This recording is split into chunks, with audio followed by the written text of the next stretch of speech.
1. Hoppin' John, black-eyed peas and rice cooked together. Number 1.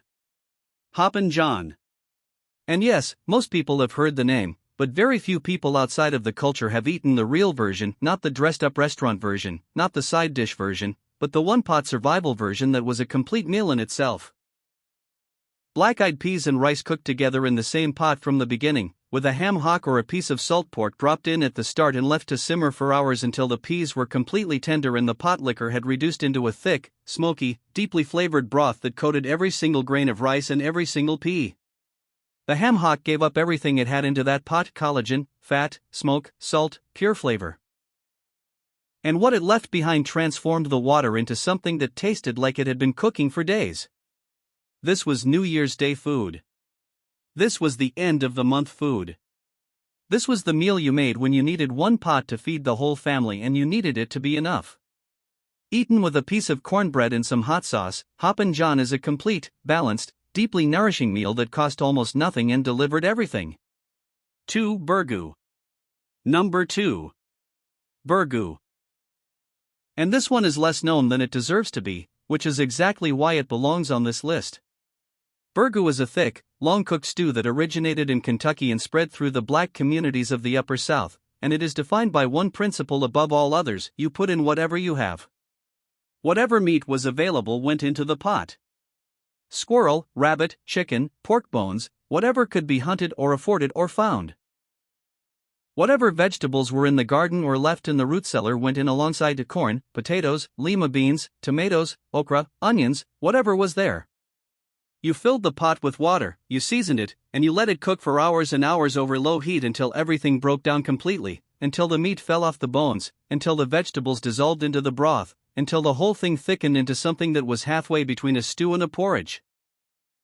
There was no fixed recipe because the recipe changed every single time based on what was available. That was the point. Burgoo was not a dish. It was a method. A philosophy of cooking that said whatever you have is enough, as long as you give it enough time and enough heat and enough patience. This pot fed entire communities at church gatherings and funerals and harvest celebrations, cooked outside in enormous cast iron kettles over open fires. It is one of the great forgotten communal foods of Black America. 3. Snap bean and potato soup. Number 3. Snap bean and potato soup. And I want to linger on this one because it is so simple that people dismiss it, and that dismissal is exactly the problem. Snap beans, green beans, pole beans, whatever was growing in the garden or put up in jars from the summer harvest. Cook low and slow in a pot of water with diced potatoes, a piece of salt pork or a ham hock, onion, black pepper, and salt. That is the entire ingredient list. But the cooking time is not 30 minutes. The cooking time is 2 hours. 3 hours. Long enough for the beans to go completely soft, long enough for the potatoes to start breaking apart and thickening the broth, long enough for the salt pork to surrender every bit of its smoky, fatty flavor into the liquid. What you end up with after that kind of time and patience is a pot of soup that is thick and deeply savory and warming in a way that nothing quick can ever be. The beans lose their bright green color and turn a deep olive drab and become completely tender all the way through, and that is exactly right. That is exactly how they are supposed to be, because this is not a dish built for aesthetics. It is built for nourishment. For sustenance. For filling up a family of 8 on a cold night when money is gone and the garden is the only thing that came through. For neck bones and cabbage. Number 4. Neck bones and cabbage. Neck bones are exactly what they sound like, the vertebrae and surrounding meat from the neck of the hog, sold cheap because they are mostly bone with thin strips of meat clinging between the joints. But those thin strips of meat are incredibly flavorful, and more importantly, the bones themselves release collagen in marrow as they cook, which transforms any liquid they are simmered in into something rich and gelatinous and deeply porky in a way that a pork chop or a ham steak simply cannot produce. You brown the neck bones in the bottom of the pot first. This step is critical. This is where the fond builds, this is where the flavor starts. Then you added water, onion, garlic, black pepper, red pepper flakes, and let the whole thing simmer covered for an hour until the meat was beginning to loosen from the bone. Then the cabbage went in. A whole head of cabbage, cut into rough wedges, dropped right into that pot of smoky pork broth, push down under the liquid, lid back on, and another hour of slow cooking until the cabbage was completely soft and had absorbed the flavor of everything in that pot. You fished out the neck bones, picked every bit of meat off them right there at the pot, put the meat back in, and served it over rice or with cornbread. Every single bit of that animal had been honored. Nothing was wasted. And the result was one of the most satisfying bowls of food in the entire soul food canon. 5. Chicken and dumplings. Number 5. Chicken and dumplings. But not the version with the thin little strips of pasta-like dough that you see in restaurants today.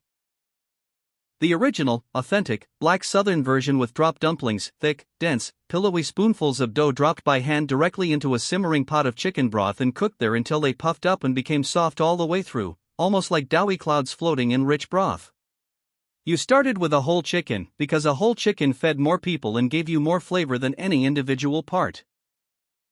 Covered it with water, added onion, celery if you had it, salt, pepper, and simmered it for hours until the meat was completely falling off the bone. You pulled out the chicken, stripped every bit of meat off and put it back in the pot, then you made your dumpling dough flour, baking powder, salt, a little lard or drippings, just enough water to bring it together, and you dropped it in by spoonfuls, covered the pot, and did not lift the lid for 15 minutes. Do not lift the lid. The steam is what cooks the dumplings through. When you finally lifted that lid, the pot was filled with fat, tender dumplings sitting in a broth that had become thick and silky from the collagen in the chicken bones, with shreds of chicken meat distributed throughout. This was sick day food. Winter food. The food a mother made when someone needed to feel better or feel loved, which was often the same thing. 6. Dried bean and ham hock soup. Number 6. Dried bean and ham hock soup. Not pinto beans, not black-eyed peas, this is the Great Northern bean or navy bean version, the one that was dried and stored and could sit in a pantry for months and still cook up into a pot of soup that tasted like it had been made with intention and care. You soaked the beans overnight in cold water. In the morning you drained them, put them in a heavy pot with a big meaty ham hock, the shank end of a cured pork leg, another cheap cut that delivered enormous flavor. Covered everything with fresh water, added diced onion, a bay leaf if there was one, black pepper, and you let it go. Low heat. A bare simmer. For 3 hours, maybe 4, checking occasionally, adding water if it got too thick, adjusting the salt at the end because the ham hock would release its salt slowly into the pot and you did not want to oversalt too early.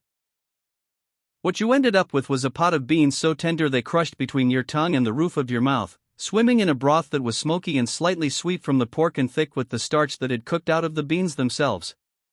You took the ham hock out, picked all the meat off, and there was always more meat on a ham hock than people expected, stirred it back in, and served the whole thing with cornbread for sopping up the broth.